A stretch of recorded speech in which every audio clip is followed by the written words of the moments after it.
There are surahs in the Quran that describe the Day of Judgment in sweeping cosmic terms, long passages that walk you through its stages, its accounting, its outcomes. And then there is Surah Al-Qāri, the 101st chapter, just 11 verses, revealed in Mecca to a community that needed not theology, but imagery, something that would land in the body, not just the mind. This surah does not explain the Day of Judgment. It drops you into it. The surah opens with a word that functions almost like a sound. Al-qariah, the striking calamity.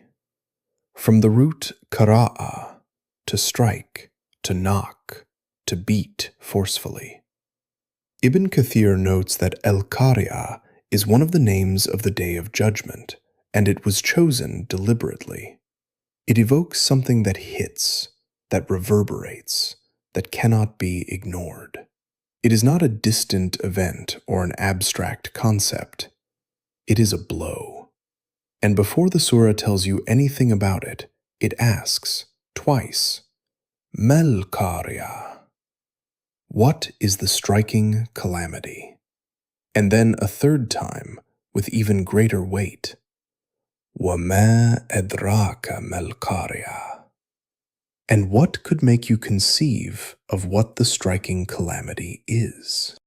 This triple repetition is one of the most powerful rhetorical devices in the Quran.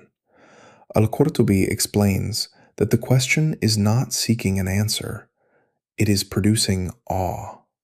It is saying, whatever you think this is, you have not come close to grasping it. Your imagination is not large enough. The word alone, qari'ah, carries a vibration that the scholars say was intended to shake the listener before a single detail is given. As-Sa'di writes that the repetition builds a suspense that forces the listener to lean in, to attend, to prepare. And then the answer, when it comes, is unlike anything the mind anticipated. The Prophet, peace be upon him, had a practice when reciting certain verses that contained questions like this. He would pause and say, Allah and His Messenger know best. There is a humility embedded in how the Quran asks its own questions about the day, a reminder that even the one who received this revelation acknowledged that the full reality of what is coming is beyond human comprehension. Then the scene opens. يَوْمَ يَكُونُ النَّاسُ كَالْفَرَاشِ الْمَبْثُوثِ, the day when people will be like scattered moths. The word farash has been the subject of careful attention from the scholars. In Arabic, it refers to moths or small insects that swarm chaotically around a flame, drawn toward light, disoriented, colliding with each other, moving without direction. Ibn Kathir notes that this image captures the state of people on that day, the vast multitudes of all of humanity throughout history, gathered together, confused, surging in every direction, with no tribe to protect them, no status to shield them, no plan that holds. Al-Qurtubi draws a subtle and devastating observation. Moths fly toward fire. The image is not random. People on that day will be drawn toward the reckoning the way a moth is drawn toward a flame, irresistibly, helplessly, regardless of whether they are ready. The gathering is not optional. The accounting is not avoidable. And the state of the people, scattered, swarming, disoriented, is a portrait of what it looks like when every earthly structure of meaning collapses simultaneously. And if the state of the people is moths, the state of the mountains, those ancient, immovable, majestic formations that humans have used for millennia as a symbol of permanence, is described in equally striking terms. وَتَكُونُ الْجِبَالُ كَالْإِهْنِ الْمَنْفُوشِ, and the mountains will be like wool, fluffed and scattered. Ihn, carded wool. As-Sa'di explains that the mountains, which we regard as the most solid and enduring things on earth, will become on that day as light and scattered as tufts of colorful wool blown by the wind. What you built your certainty on, the permanence of the physical world, will dissolve. The Quran uses this image in other places too. In Surah Al-Muzammil, the mountains are described as moving like clouds. In Surah An-Naba, they are made to travel. The consistent message is the same. Nothing of this world's solidity survives the arrival of that day. There is something profoundly disorienting about these two images placed side by side. The people, scattered like moths. The mountains, like fluffed wool. The smallest and the largest, the most fragile and the most permanent, both undone. It is the Quran's way of saying, the categories by which you measure reality in this life will not hold on that day. And then the surah pivots from the universal to the intensely personal. After the cosmic dissolution of moths and mountains, the focus narrows to the individual, to you, standing before a scale. فَأَمَّا مَنْ ثَقُلَتْ مَوَازِينُهُ, as for one whose scales are heavy, and فَأَمَّا مَنْ خَفَّتْ مَوَازِينُهُ, as for one whose scales are light. The word mawazin, scales, balances, is plural in form, and the scholars have noted this carefully. Ibn Kathir explains that the scales on that day are real, physical, and of an immensity and precision that no human instrument has ever approached.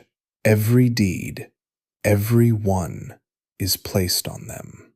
The mercy embedded in the scale is that nothing is lost, not a moment of patience, not a word of remembrance, not a quiet act of charity that no one on earth ever witnessed. The one whose scales are heavy, thaqulat, will find themselves in a shatir radiyah, a life well pleased. The word radiyah is particularly beautiful.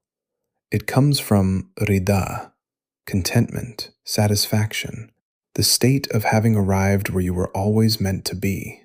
Asadi writes that a shatir radiyah is not merely a comfortable life, but a life that itself is pleased, as if the life of paradise has its own quality of satisfaction, its own inner radiance that reflects back onto the one living it. Ibn Kathir identifies this as one of the descriptions of paradise, a place where the very atmosphere is one of contentment, where there is no residue of anxiety, loss, or incompleteness. And then the counterpart, perhaps the most quietly devastating sequence in the surah. The one whose scales are light will find themselves in hawiyah, a word that Al-Qurtubi traces to the root hawa, to fall, to plunge, to be cast into a void. فَأُمُّهُ hawiyat. His refuge will be an abyss. The word mother, is used here with haunting effect. In Arabic, is the word for the place you return to, the one you run to when everything falls apart, your ultimate refuge. On that day, for the one whose scales are light, the place they fall into, the only thing waiting to receive them, is the abyss. Ibn Kathir notes that the scholars explained Hawiyah as one of the names of the deepest levels of hellfire, and that the use of is deliberate. Just as a child falls into its mother's arms, this person falls into the fire because there is nothing else left to catch them. And then the surah closes with its own internal question and answer. وَمَا أَدْرَاكَ مَا هِيَ? And what could make you conceive of what that is? The same rhetorical pattern from the opening returns, and the answer comes with a finality that leaves no softening. Narun hamia, a blazing, intensely hot fire. Al-Qurtubi notes that hamia, burning hot, is not redundant. It specifies an extreme, unrelenting heat, fire at its most complete and consuming state. There is no comfort in the language. There is no nuance in the description. It is the Quran at its most plain, saying, "This is what it is." Surah Al-Qariah is a surah of images, and the images do their work in a way that arguments and explanations cannot. A moth near a flame, colorful wool scattered on the wind, a scale tipping one way or another, a person falling into the only thing left to receive them. These images are not decoration, they are the point. The Quran does not primarily want you to know about the Day of Judgment.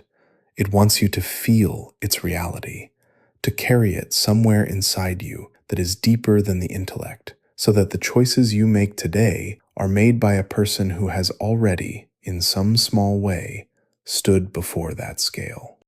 The surah asks its question 3 times. What is the striking calamity? What is the striking calamity? And what could make you conceive of what it is? The answer it gives is not a theological lecture. It is a series of images that accumulate and compress into a single moral weight. On that day, the only thing that matters is what is on your scale. Not what was in your bank account, not what was on your resume, not what people said about you at your funeral. The scale. Its heaviness or its lightness, the result of everything you chose to do and not do in the time you were given. Ibn Kathir records a hadith that the Prophet, peace be upon him, said, "A word beloved to the Most Merciful, Subhanallahi wa bihamdih, is light on the tongue, heavy on the scale, and beloved to the Most Merciful." The scale rewards what the world overlooks. The scale counts what the crowd ignored. And the scale, unlike every other measure by which this world judges, does not lie, does not flatter, and does not forget. May Allah make our scales heavy with what is good, and may He, in His mercy, overlook what would otherwise make them light.